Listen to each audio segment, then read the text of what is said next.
প্রত্যেকটা বাড়ির একটা নির্দিষ্ট হ্যাবিট থাকে। আমি ছোট থেকেই দেখতাম মা ভীষণ ডেডিকেটেড নিজের হেলথের ব্যাপারে এবং নিজের কেরিয়ারের ব্যাপারে। তো কোথাও গিয়ে আমাকে এটা প্রচণ্ড পরিমাণেই প্রভাবিত করতো।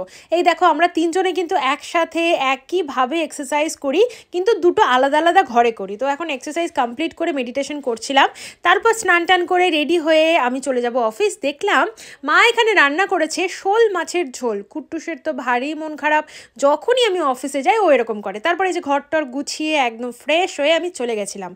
আজকে কিন্তু একটু টাইমে চলে এসেছিলাম, আর এসেই খাওয়ার একদম পাতে বসে পড়েছিলাম। ছিল বেগুন পোড়া, আর তার সাথে এত সুস্বাদু সব খাবার।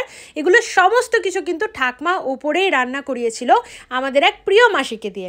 তো যাই হোক, এখন বসে বসে দুজনে মিলে বেশ আড্ডা গল্প চলছে। আবার ফের অফিস, আর তারপর সন্ধ্যাবেলায় ক্লাব। এই আমাদের এখন রুটিন। তোমাদের একটু অ্যাডজাস্ট করতে কয়েকদিন প্রবলেম হবে, বাট হ্যাঁ, এভাবেই কিন্তু চলছে আমাদের প্রত্যেক দিনের দারুণ রুটিন।